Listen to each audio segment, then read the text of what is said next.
When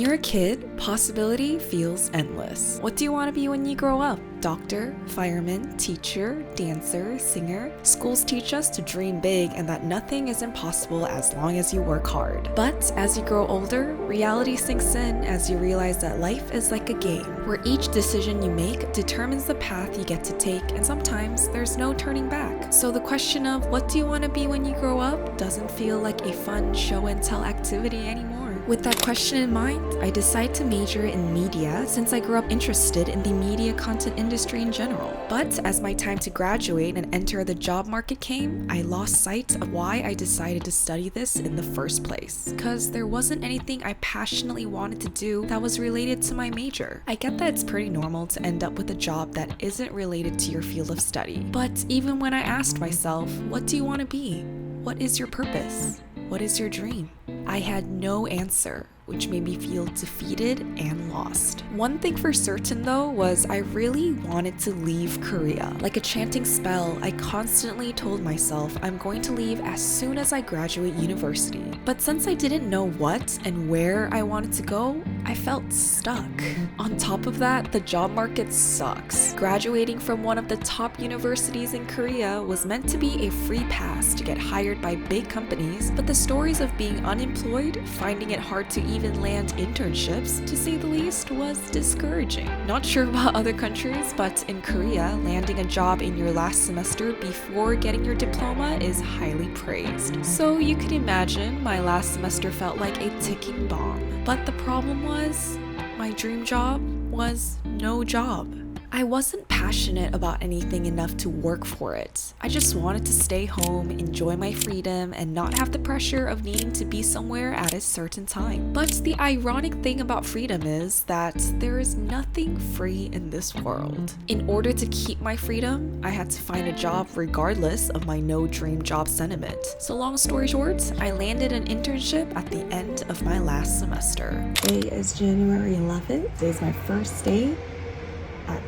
When changes happen, some get excited to welcome them, but for me, I start to negatively spiral. Will I be good enough? What if they regret picking me? Will I make friends? Will people like me? In the state of this job market, I was very grateful for being chosen, but I couldn't help but constantly worry. From what I heard, the work culture in Korea isn't that friendly and nice. It's more about efficiency, getting the job done, secretly competing, or obeying the social hierarchy. Not only did these stories make me want to leave Korea, but in my uni days, I never felt accepted by the Korean community since I grew up abroad. I always felt like the odd one out. I often had to second guess myself because my preferences and opinions always seemed to be different from the majority. It's nice to feel unique once in a while, but when you are constantly standing alone, you can't help but wonder if you might be the problem. So before Korea could kill my spark, my plan was to figure out what I wanted to do as soon as my internship ended. But something very strange happens at this internship. Simply put, I was liked. People actually liked me here.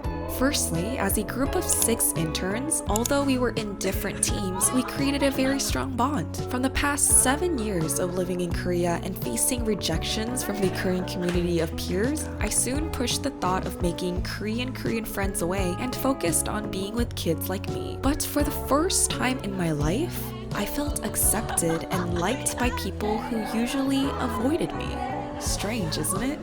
I always felt like I had to tone down my international identity of mixing English and Korean in the same sentence when I talk, or saying straightforward jokes to not weird people out. So in the beginning, I was somewhat closed off and didn't trust that these Korean interns would like me. But I started to realize that they preferred and liked me for who I truly was. They liked that I had straightforward opinions or crazy creative ideas. They liked my bold fashion and loud personality. They liked that I acted like a foreign partner sometimes and found my not Korean enough qualities amusing. The qualities that always made me feel different and isolated was what made them like me even more. They let me be who I am by laughing at my jokes, listening to my stories, and making me feel understood. As part of the internship program, we were given a creative project. But here's the thing, during projects at university, I remember times where I thought my ideas were good, but nobody agreed with me. So I was left feeling basically stupid.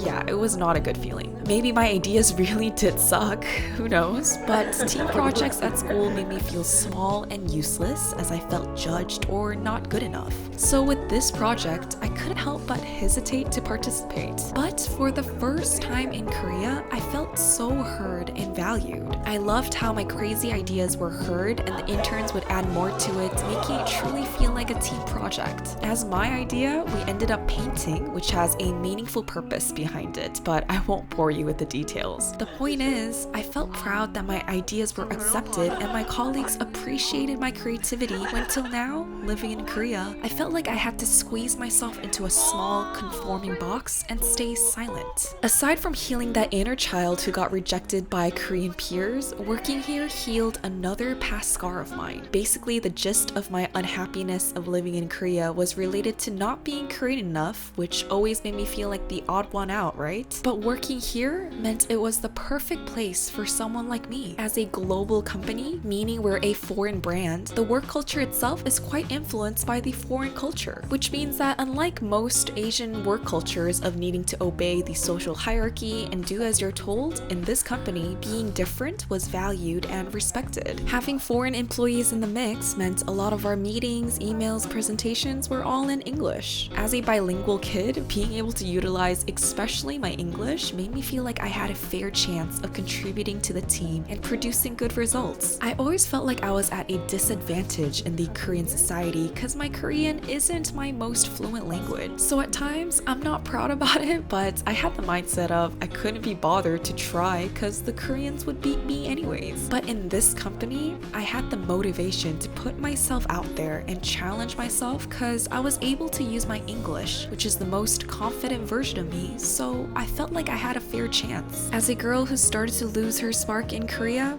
I saw a new version of me here. A version where I was volunteering to do presentations in front of the whole company. A version where I was emceeing a discussion panel. A version of me where I purposely put myself in uncomfortable situations because I wanted to grow. Being surrounded by people who valued my bilingualness, admired and respected my differences, encouraged me to challenge myself, made me feel so seen and loved for the first time in a Korean community. I no longer felt the pressure to tone myself down because people here liked me for who I truly was. Of course, no place is perfect. There are pros and cons wherever you go. I'm sure there are Korean companies out there that value openness, respect, equal opportunities too, but from the stories I heard growing up, it might be a little over dramatic. When I imagine a Korean workplace, I see a colorless room. People only wearing dark business casual clothes, saying things that people want to hear instead of their true opinions, impatiently waiting for the manager to go home so that they too can clock out. But at my current company, for me,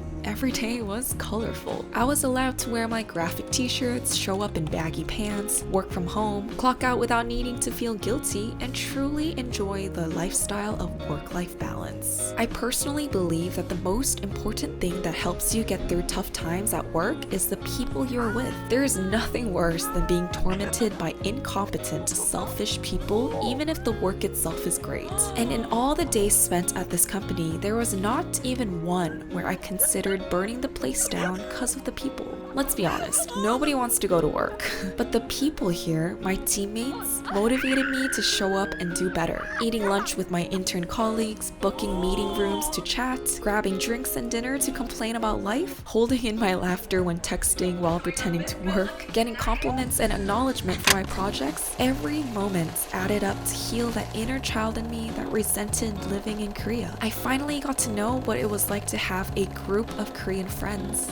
to be seen and valued for my global identity. But sadly in life, having a good time doesn't always solve your problems. And my problem was, my time at this internship was slowly ending and I still didn't know what I wanted to do next. I honestly felt so confused about myself. Through this internship, I learned so much, but I also didn't feel passionate enough about this industry to want to stay. Yet, there was nowhere else I wanted to go. Even though I put myself out there for interviews, deep down, I secretly didn't want to get accepted because my dream job was no job. This feeling of not knowing what I wanted to do with my life was so frustrating because as a kid, it's cute. But as an adult, I felt like a failure. From a young age, we're taught to have a dream because it gives us a sense of direction on how to live your life. And if you don't have one, you are pitied or frowned upon because you're losing in the race. We are constantly being told to have a purpose in life, but since I had no dream, it felt like society was telling me that my existence was less meaningful. I felt guilty and frustrated at myself for not having anything I was super passionate about enough. People say make your hobbies into a job and then you won't feel like working a day in your life. But my hobbies of working out, reading, drawing, I wasn't great enough or had the passion to develop them into a career. Movie director, working in advertisement or content marketing, it all sounded good. But there was always a but. While I saw people choosing career paths and moving on in life, I felt stuck and left behind. But one day, when I asked myself, what is your dream? This thought suddenly came to mind. My dream is to be happy. Simple, right? My dream is to wake up every day feeling thankful that I'm alive. My dream is to share hope, love, and happiness to those who need it the most. I always thought that dreams had to be related to a career, but did you know that dream also means cherished aspiration? So when I asked myself, what do I aspire for the most?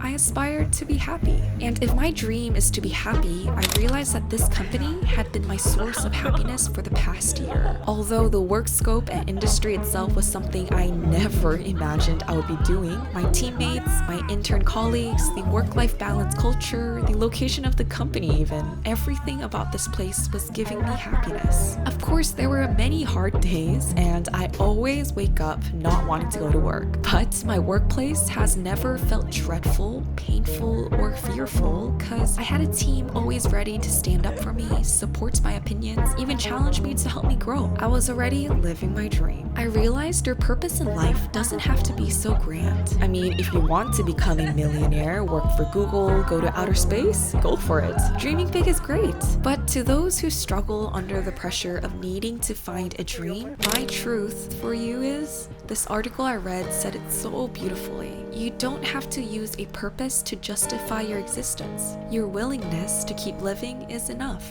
Regardless if you have a purpose or not, time still goes on, so don't treat purpose as a requirement to start living. Purposes can come and go like seasons. Figuring out what kind of job you want might be your current purpose. Failing job interviews might be your current purpose. Getting a promotion or quitting your job might be your current purpose. If you don't know what to live for your past self, who, against all odds, the struggle, the anxiety, and fear helped you come this far.